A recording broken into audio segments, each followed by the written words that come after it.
मेना को प्रत्यक्ष दर्शन देकर शिवा देवी का उन्हें अभीष्ट वरदान से संतुष्ट करना तथा मेना से मैनाक का जन्म। नारद जी ने पूछा, पिताजी, जब देवी दुर्गा अंतर्धान हो गईं और देवगण अपने अपने धाम को चले गए, उसके बाद क्या हुआ? ब्रह्मा जी ने कहा, मेरे पुत्रों में श्रेष्ठ विप्रवर नारद जब विष्णु आदि देव समुदाय हिमालय और मेना को देवी की आराधना का उपदेश दे चले गए, तब गिरिराज हिमाचल और मेना दोनों दंपति ने बड़ी भारी तपस्या आरंभ की। वे दिन रात शंभु और शिवा का चिंतन करते हुए भक्ति युक्त चित्त से नित्य उनकी सम्यक रीति से आराधना करने लगे। हिमवान की पत्नी मेना बड़ी प्रसन्नता से शिव सहित शिवा देवी की पूजा करने लगी। वे उन्हीं के संतोष के लिए सदा ब्राह्मणों को दान देती रहती थी। मन में संतान की कामना ले मेना चैत्र मास के आरंभ से लेकर 27 वर्षों तक प्रतिदिन तत्परता पूर्वक शिवा देवी की पूजा और आराधना में लगी रही। वे अष्टमी को उपवास करके, नवमी को लड्डू, बलि सामग्री, पीठी, खीर और गंध पुष्प आदि देवी को भेंट करती थीं। गंगा के किनारे औषधि प्रस्थ में उमा की मिट्टी की मूर्ति बनाकर नाना प्रकार की वस्तुएं समर्पित करके उसकी पूजा करती थीं। मेना देवी कभी निराहार रहती, कभी व्रत के नियमों का पालन करती, कभी जल पीकर रहती और कभी हवा पीकर ही रह जाती थीं। विशुद्ध तेज से दमकती हुई दीप्तिमती मेना ने प्रेम पूर्वक शिवा में चित्त लगाए 27 वर्ष तक व्यतीत कर दिए। 27 वर्ष पूरे होने पर जगन्मयी शंकर कामनी जगदम्बा उमा अत्यंत प्रसन्न हुई। मेना की उत्तम भक्ति से संतुष्ट हो वे परमेश्वरी देवी उन पर अनुग्रह करने के लिए उनके सामने प्रकट हुई। तेजोमंडल के बीच में विराजमान तथा दिव्य अवयवों से संयुक्त उमा देवी प्रत्यक्ष दर्शन दे मेना से हंसती हुई बोली। देवी ने कहा, गिरिराज हिमालय की रानी महासाध्वी मेना, मैं तुम्हारी तपस्या से बहुत प्रसन्न हूँ। तुम्हारे मन में जो अभिलाषा हो उसे कहो। मेना, तुमने तपस्या, व्रत और समाधि के द्वारा जिस जिस वस्तु के लिए प्रार्थना की है वह सब मैं तुम्हें दूंगी। तब मेना ने प्रत्यक्ष प्रकट हुई कालिका देवी को देखकर प्रणाम किया और इस प्रकार मेना बोली, देवी, इस समय मुझे आपके रूप का प्रत्यक्ष दर्शन हुआ है, अतः मैं आपकी स्तुति करना चाहती हूँ। कालिके, इसके लिए आप प्रसन्न हो। ब्रह्मा जी कहते हैं, नारद, मेना के ऐसा कहने पर सर्वमोहिनी कालिका देवी ने मन में अत्यंत प्रसन्न हो अपनी दोनों बाहों से खींच कर मेना को हृदय से लगा लिया। इससे उन्हें तत्काल महाज्ञान की प्राप्ति हो गई।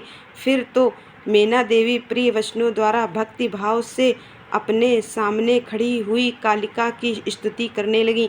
मेना बोली, जो महामाया जगत को धारण करने वाली चंडिका, लोक धारणी तथा संपूर्ण मनोवांछित पदार्थों को देने वाली है, उन महादेवी को मैं प्रणाम करती हूँ। जो नित्य आनंद प्रदान करने वाली माया, योग निद्रा, जगत जननी तथा सुंदर कमलों की माला से अलंकृत है, उन नित्य सिद्धा उमा देवी को मैं नमस्कार करती हूँ। जो सबकी माता मही, नित्य आनंदमयी, भक्तों के शोक का नाश करने वाली तथा कल्प पर्यंत नारियों एवं प्राणियों की बुद्धि रूपणी है, उन देवी को मैं प्रणाम करती हूँ।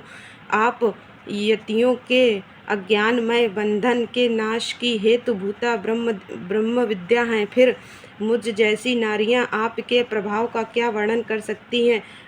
अथर्ववेद की जो हिंसा मारण आदि का प्रयोग है वह आप ही हैं। देवी, आप मेरे अभीष्ट फल को सदा प्रदान कीजिए।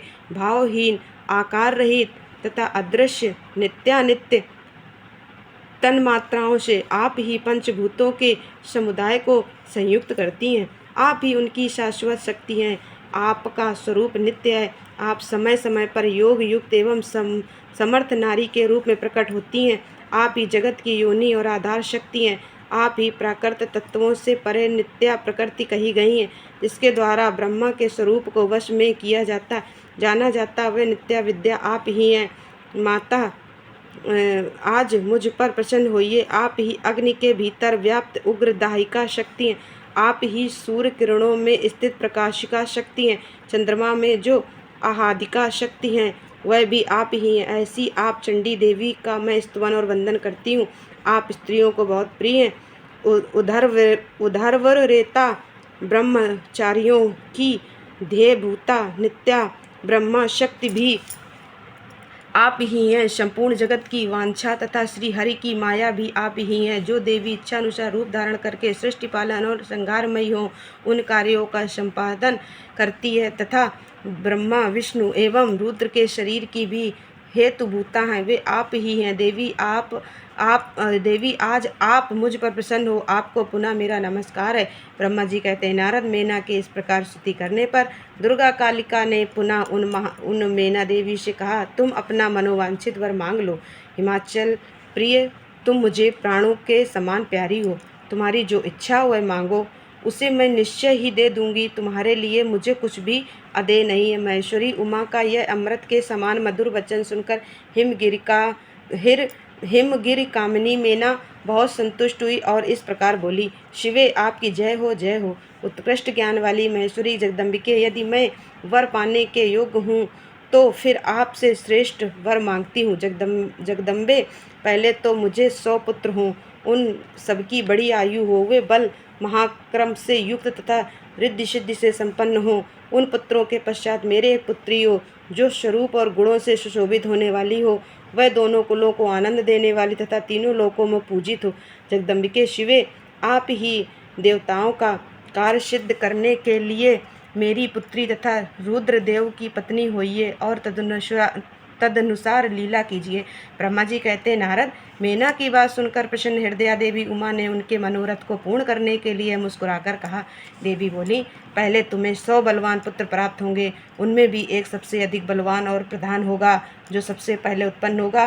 तुम्हारी भक्ति से संतुष्ट हो, मैं स्वयं तुम्हारे यहाँ पुत्री के रूप में अवतीर्ण होंगी और समस्त देवताओं से सेवित हो उनका कार्य सिद्ध करूंगी। ऐसा कहकर जगदात्री परमेश्वरी कालिका शिवा मेना के देखते देखते वहीं अदृश्य हो गईं।